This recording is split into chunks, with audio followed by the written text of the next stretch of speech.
मेरा वचन इनकी जिंदगी में 100 गुना फलों को लेके आए। ये टेस्टिमनीज इनकी लाइफ में काम करें यीशु मसीह के नाम में। हालेलुया। जितने काम हम पवित्र आत्मा के देख रहे हैं, एक बात हमेशा याद रखो, जो स्वर्गदूत मैंने आपको दिखाए हैं 2, बाइबल कहती है कि 6 उनके पंख थे, 2 से उन्होंने अपने मुंह को ढांपा था और 2 को पांव से ढांपा था। मैंने मसीह में लोगों को सेवा करते हुए देखा है, सेवा से गिरते हुए देखा है, अच्छे विश्वासी बनते हुए देखा है, फिर अच्छे विश्वासी से गिरते हुए देखा है। बात ये नहीं आप कितनी प्रार्थना कर रहे हैं, आप कितना टाइम चर्च में आ रहे हैं, आप कितनी फास्टिंग कर रहे हैं। मेन बात यह है, क्या आप लगातार वो कर रहे हैं जो परमेश्वर आपको कह रहे हैं। प्रार्थना करना बड़ी बात नहीं। मैंने बड़े एक्साइटेड लोग देखे हैं, एक साथ प्रार्थना करते 200 दिन 400 दिन और अगले साल कहां है पता नहीं। फास्टिंग करते देखा है 40 दिन रात के ड्राई फास्टिंग, और उसके बाद कहां है पता नहीं। बात यह नहीं कि आप क्या कर रहे हैं, आप फास्टिंग कर रहे हैं, आप प्रेयर कर रहे हैं, अच्छी बात है, पर बात यह है क्या आप उसे लगातार कर पा रहे हैं या नहीं। अगर आप उसे लगातार नहीं कर पा रहे, आप उस हीलिंग को मेंटेन नहीं कर रहे, आप उस ब्लेसिंग को मेंटेन नहीं कर रहे, तो फिर कोई फायदा नहीं। हालेलुया। अब यहां पर स्वर्गदूतों ने क्या किया, 2 ने अपने 2 पंखों से, 6 पंख है टोटल, 2 पंखों से अपने मुंह को ढांपा हुआ उन्होंने। जो एक असली सेवक है, जो एक असली विश्वासी है, वो इस बात को जानता है कि मुझे पूरी महिमा, चाहे वो हीलिंग हो, चाहे वो डिलीवरेंस हो, चाहे मेरी लाइफ में आई फाइनेंशियल ब्लेसिंग हो, चाहे मेरे द्वारा परमेश्वर मुर्दे जिंदा करे, मुझे सारी महिमा परमेश्वर को देनी है। बाइबल कहती जब ये नबी परमेश्वर के दूतों को देख रहा था, तो दूतों ने अपने चेहरों को ढांपा हुआ था।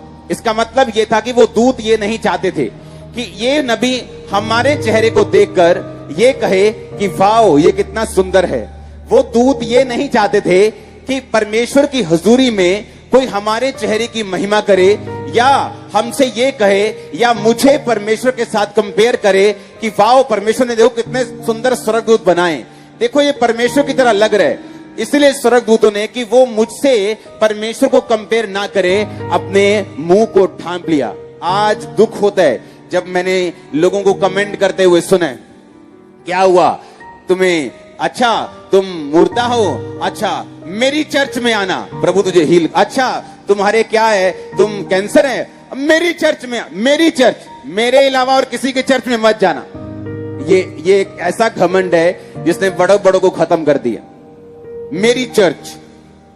हम जब आपको इनविटेशन देते हैं, जब आपको प्रेयर माउंटेन से भी बोलते हैं कि चाहिए और एक जीवित चर्च का हिस्सा बनिए, आमीन, एक जीवित चर्च का हिस्सा बनिए।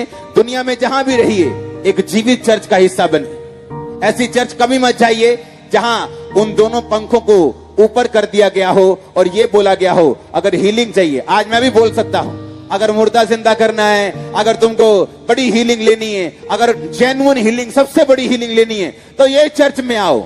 लेकिन बाइबल कहती ये एक ऐसा घमंड है जिसने बड़ों बड़ों का नाश कर दिया।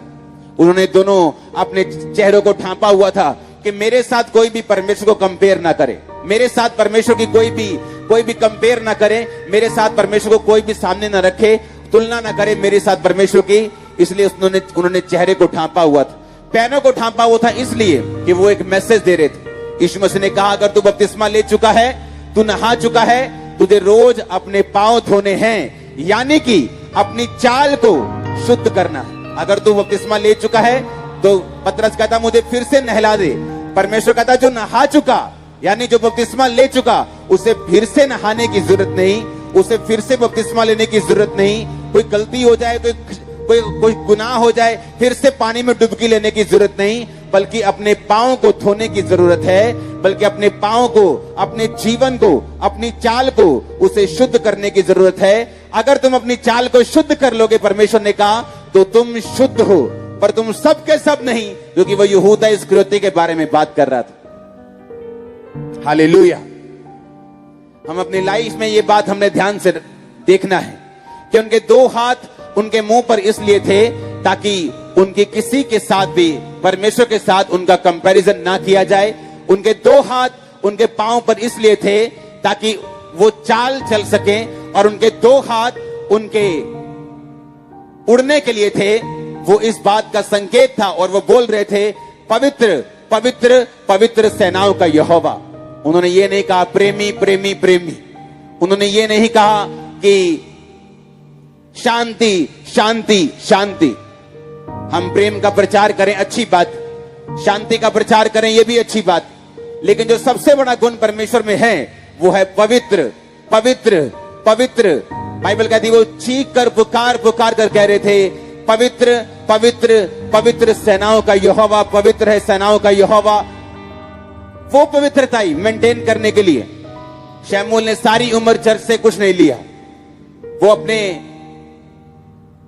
लोगों के सामने जाता रहा, अपनी इंटेग्रिटी, अपनी वफादारी के साथ। उसने बहाने नहीं बनाए कि मैं पैसा इसलिए लेता हूं, मैं इसलिए हीलिंग बेचता हूं, मेरी ये फलाना है ढमकाना है। उसने कोई बहाना नहीं बनाया। वो इंटेग्रिटी में चला, ईमानदारी में चला, वफादारी में चला। और बाइबल कहती अंत के दिन में, जिस तरह यूहन्ना कहता है कि अगर तुम्हारे मन में ये हियाव हो, अगर तुम्हारे मन में ये बात हो कि तुम दोषी नहीं हो, तो तुम जो परमेश्वर से मांगोगे तुम्हें वो मिलता है। तुम जानते हो कि तुम्हारा मन दोषी नहीं, तुम जानते हो तुमने अच्छी तरह से बनी मसीह जिंदगी बिताई है, तुम जानते हो तुमने व्यभिचार में, तुमने चोरी में, तुमने पाप में, तुमने हत्या में जीवन नहीं बिताया। बाइबल कहती है तुम परमेश्वर के सामने जब खड़े होते हो तो परमेश्वर तुम्हारे दिल को जानता है, वो तुम्हारे हियाव को देखता है और तुम्हें ब्लेस करता है। आमीन, हालेलुया।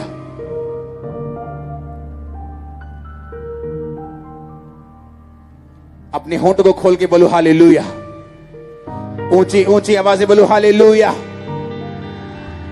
अब एक बात को बड़े ध्यान से आपने समझना कि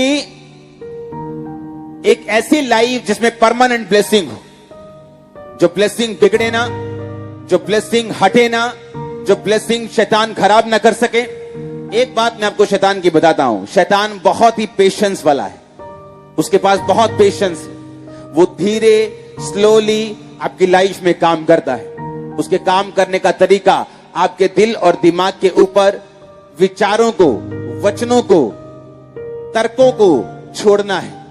इसीलिए बाइबल कहती है, यशाया जब हम उसकी 17 उसकी 9 आयत को पढ़ते हैं, उसमें लिखा, मन तो सब वस्तुओं से अधिक धोखा देने वाला होता है, उसको असाध्य रोग लगा है, उसका भेद कौन समझ सकता है।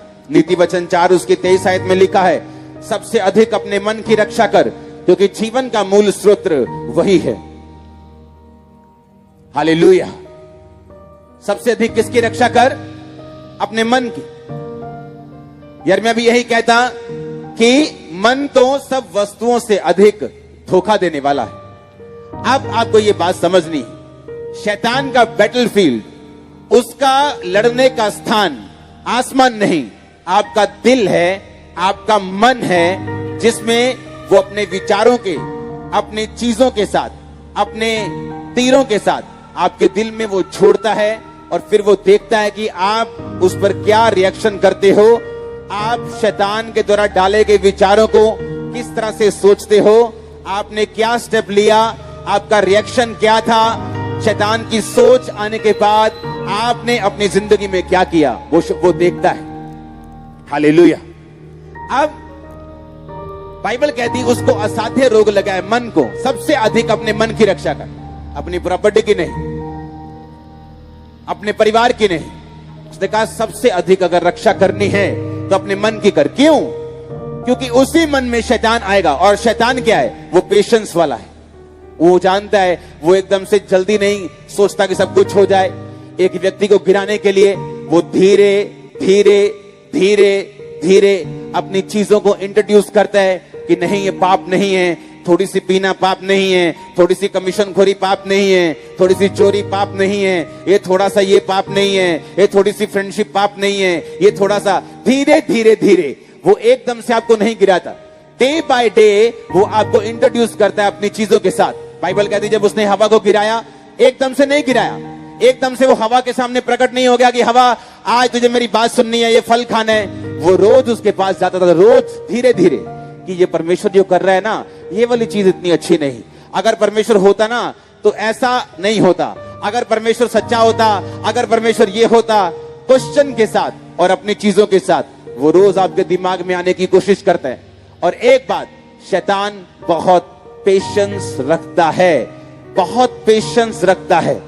वो बहुत पेशेंट बहुत धीरजवंत है। उसे मालूम है एक व्यक्ति की लाइफ में वो धीरे धीरे काम करेगा और एक दिन उसे कामयाबी मिलेगी। अगर वो व्यक्ति अलर्ट ना हो, अगर वो व्यक्ति परमेश्वर के वचन को ना जानता हो, तो वो इन चीजों में क्या होगा, फिर गिरेगा। बहुत से लोग खड़े हुए, बहुत से लोग गिर गए। बहुत से विश्वासी खड़े हुए, बहुत से विश्वासी गिर गए। बहुत से नबी खड़े हुए, बहुत से मर गए। कारण क्या था? आप गिफ्ट ले सकते हैं, आप हीलिंग ले सकते हैं, आप प्रभु से ब्लेसिंग ले सकते हैं, लेकिन मेंटेनेंस उसकी करना वो वचन के बिना आप अपनी लाइफ में नहीं कर सकते। अगर आपकी लाइफ में वर्ड है, अगर आपकी लाइफ में वचन है, आप तभी उसे मेंटेन कर सकते हो और तभी आप अपनी लाइफ की ब्लेसिंग जो परमेश्वर आपने आपको दी है, जो देने वाला है, उसको मेंटेन कर सकते हो। हीलिंग को लेकर हीलिंग को मेंटेन ना करना, हीलिंग को गवा देना, इससे अच्छा यह था कि आप हीलिंग ना लेते। ब्लेसिंग को लेके ब्लेसिंग को गवा देना, इससे अच्छा ये था आप ब्लेसिंग ना लेते। परमेश्वर ने कहा दुष्ट आत्माओं से छुटकारा पाने के बाद अपनी जिंदगी ना बदलना फिर से 7 और बुरी दुष्ट आत्मा को इनवाइट करने के बराबर है, जब वो दुष्ट आत्मा उस व्यक्ति को सूना, झाड़ा, बुहारा, यानी फिर से दुष्ट आत्मा के कब्जा करने के काबिल समझती है। हालेलुया! कितने मेरी बात को समझ रहे हैं?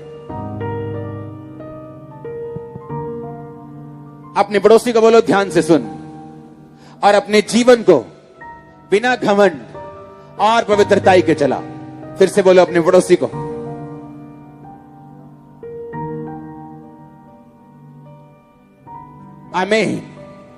हमें यह बात ध्यान से रखना है, दिमाग में रखनी है। कलीसिया में आज कितने तरह के लोग हैं।